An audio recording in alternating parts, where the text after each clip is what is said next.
Well, it definitely looks like it's picking up a little bit. You know, I've been along the coast, and there's definitely that kind of stiff breeze, and that you get as the hurricane is offshore.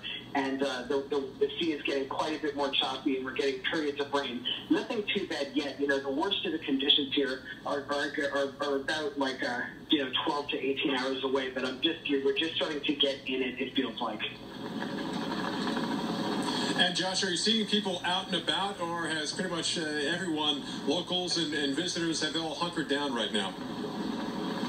There's a real feeling of hunkering down. You know, most stores are closed. There's not a lot of traffic. And the thing that really amazes me is, wow, every house, every building, just has those cyclone shutters. I mean, it's like amazing how seriously people take this here.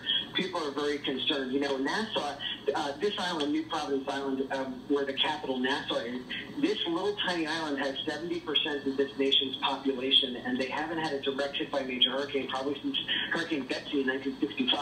So if this thing does go on the forecast track and the core of a Category 4 hurricane, which is what it's forecast to be, passes over this island, it's going to be an extremely serious impact. And I get the feeling people understand that.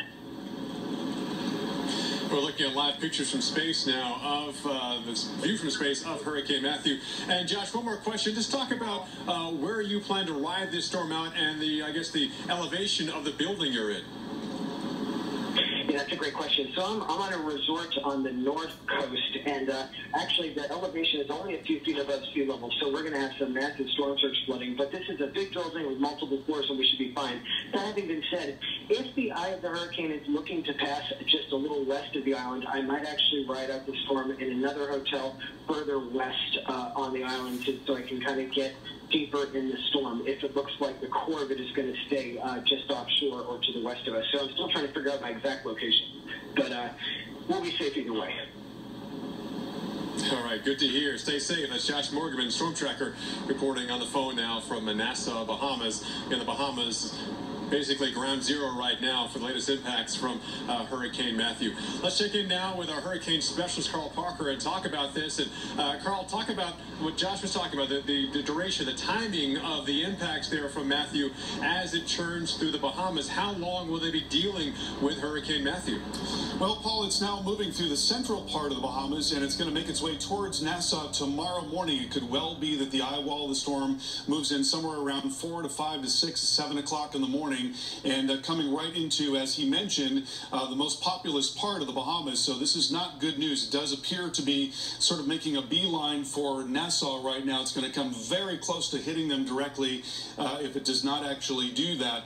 And here's a look at the forecast track. It is expected that it's going to be over largely open water, and that should allow the storm to continue to re-strengthen and could well become a Category 4 again as it moves up across the northwest Bahamas and then gets very close to Florida.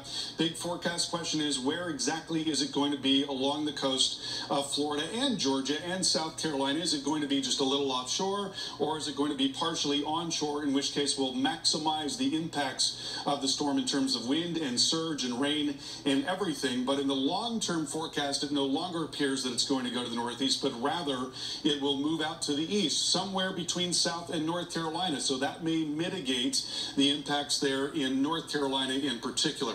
Now, here's the GFS model, and the global models have been fairly consistent from run to run and with one another. And here you see the storm beginning to move in tomorrow afternoon and tomorrow evening. So we'll take this back just a little bit. This is looking at Thursday, 7 p.m. And so the worst of the weather is really starting to come in to Palm Beach County, Martin, St. Lucie counties tomorrow evening, and then getting worse as we go through the overnight hours and into Friday morning if it were to happen just like that. It's possible that it's a little farther offshore. It's also possible that it's a little farther on land as well. And so we could be talking about the very worst of the wind, 100 plus mile per hour wind coming right up and along the 95 corridor there, and also really piling up the water to the north and looking at a storm surge of 3 to 5 feet across a large part of eastern Florida.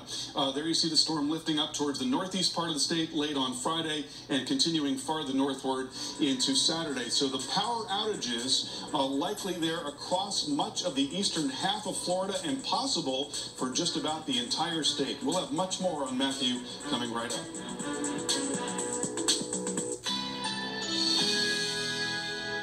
hurricane warning is in effect.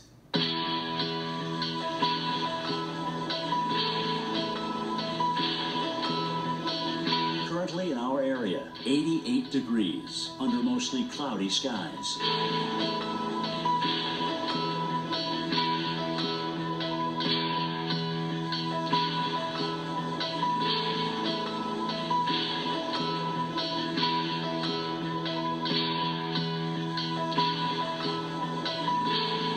Tonight, showers later at night.